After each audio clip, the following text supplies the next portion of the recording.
E você, hein, Thales, analisando esse discurso do Trump em relação a esse foco no Brasil, quando ele faz essas ameaças, né?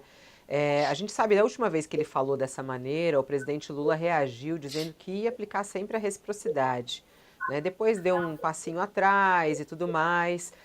Mas diante de uma ameaça como essa, como o Brasil deve se preparar e até mesmo reagir?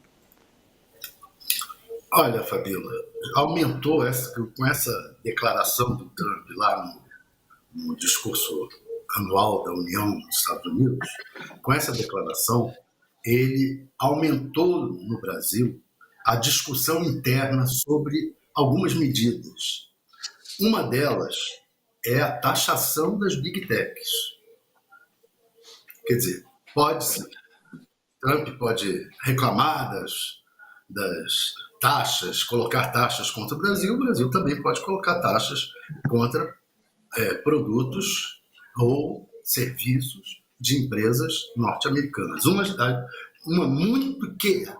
setor muito querido pelo Trump é o das Big Techs. Eles estão no governo dos Estados Unidos hoje. Então, já havia, o ministro da Comunicação já tinha até anunciado ano passado que estava pensando nisso, que há estudos no governo sobre esse assunto.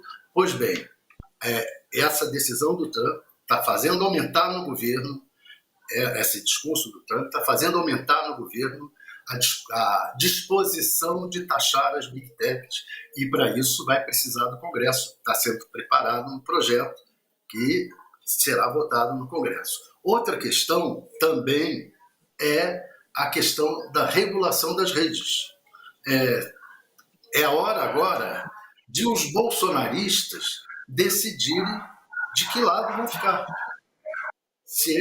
Aqui no Brasil, houve lá no passado uma,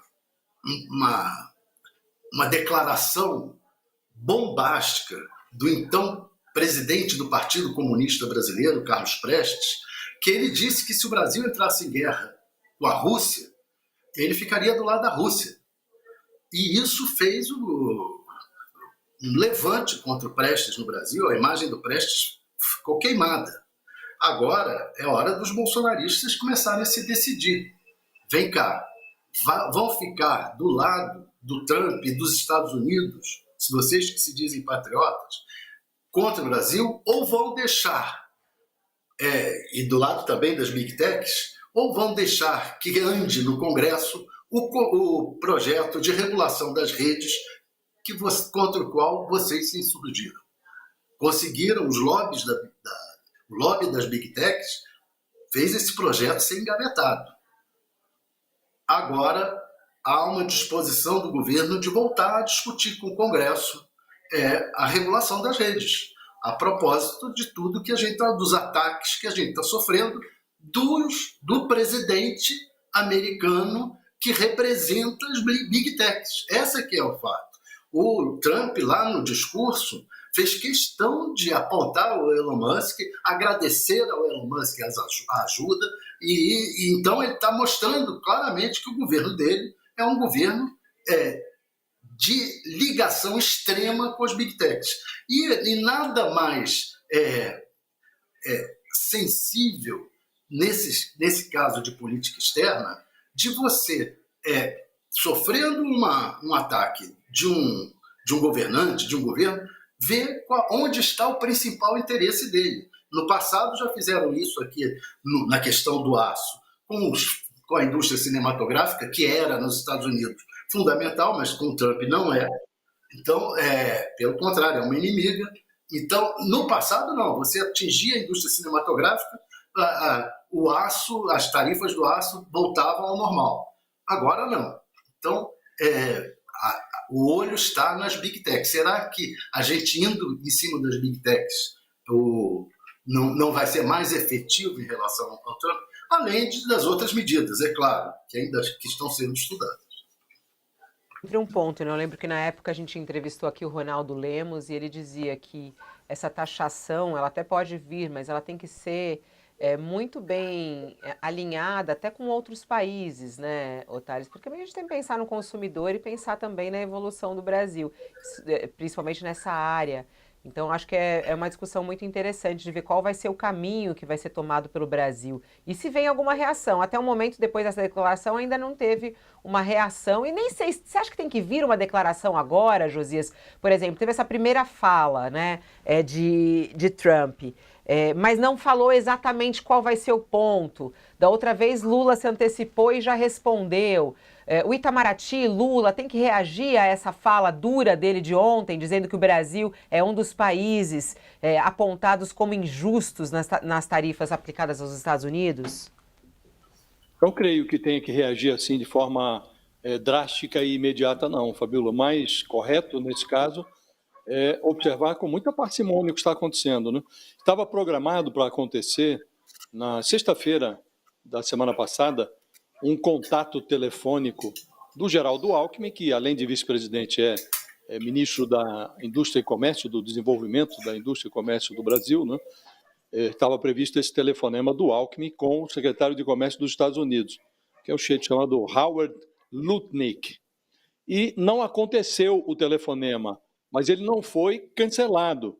Houve algum problema de agenda, não houve a conversa, mas está previsto que essa conversa ocorrerá nos próximos dias.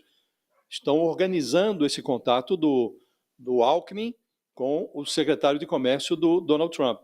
E o objetivo do Alckmin é justamente realçar que a condição, o Brasil não é um problema para os Estados Unidos, o Brasil é solução, porque nós temos uma balança comercial que é favorável aos Estados Unidos. Então, faz o encontro de contas dos negócios feitos entre os dois países e os Estados Unidos têm saldo positivo. E é algo raro, os Estados Unidos não têm saldo positivo com todos os seus parceiros comerciais, ao contrário, o que costuma ocorrer é um saldo negativo. Aqui não, eles têm saldo positivo. Então, por que comprar briga com o Brasil? Mas o Donald Trump está nessa linha. Agora, é preciso aguardar para ver o que ele vai fazer de fato. Voltou a mencionar o Brasil ontem, já tinha feito isso no contexto do BRICS, né? O Brasil está presidindo nesse ano a reunião do BRICS, e o Trump tinha mencionado o Brasil como país que impõe tarifas, e de fato, se formos fazer um cotejo, o Brasil tarifa mais produtos americanos do que o contrário, né? Mas é preciso levar em conta o que o Alckmin tem realçado, que no final das contas, feitas todas as contas, os Estados Unidos ainda tem um saldo positivo na balança com o Brasil, nas transações com o Brasil. E temos aí 200 anos de relações diplomáticas, com parceria comercial bastante ativa. Então, se o Trump quer comprar briga, não deve partir de nós o pretexto. Se ele acirrar o movimento, aí vamos ver. Por enquanto, o Brasil está se credenciando, se equipando para aproveitar as oportunidades que essa insensatez do Trump produz. Oportunidades estão sendo produzidas e o Brasil está se equipando para aproveitá-las, sobretudo nas suas relações com a China, não é? Agora, de resto, é preciso observar, porque o Trump está combinando ali uma certa irracionalidade com um desejo imperial, né? Então ele está comprando briga com todo mundo, né? O México e o Canadá não estão criando problemas para os Estados Unidos, não estão fazendo nada. A Groenlândia está lá quieta no lugar dela, o Panamá e o seu canal não estão ameaçando Washington, mas o Donald Trump compra briga com todos esses pedaços do mapa mundi, né? E está mencionando o Brasil entre os seus potenciais inimigos, né? Agora, não cabe a nós dar pretexto, oferecer pretexto para alimentar esse desejo imperial do Donald Trump. Se vierem as medidas, as taxações, ele tarifou aí, taxou aço, alumínio. O Brasil está buscando uma negociação. Então, há essa perspectiva de diálogo do Alckmin com o secretário de Comércio dos Estados Unidos. Então, é preciso aguardar. Ocorreria na sexta-feira, não ocorreu. Espera-se que ocorra essa conversa até a semana que vem. Então, acho que não tem que o Brasil sair chutando, dando caneladas no Donald Trump, não, Fabiola. Até o tom do Lula tem sido mais enfático do que o tom utilizado pela diplomacia, pelo Itamaraty, né? Acho que o comedimento ainda é o melhor caminho. É preciso aguardar para ver onde é que vai parar isso. Teve aquele episódio da nota, né, do Itamaraty, que não foi tão assim, né, Josias? A gente vai ter oportunidade de falar mais sobre isso ainda aqui no nosso All News, a gente vai até receber ali aqui. envolveu, né, Fabiola, como você se lembra, ali não envolvia uma questão comercial, né? Sim. Quando o Itamaraty soltou a nota, envolvia aquela rusga, uma nota de um departamento do Departamento de Estado, insinuando que o judiciário brasileiro estaria invadindo a soberania americana ao impor uma hipotética censura a pessoas que moram nos Estados Unidos. Aí o Itamaraty respondeu, fez bem em responder, aliás. Ó, durante esse discurso, a gente está falando sobre o discurso de Donald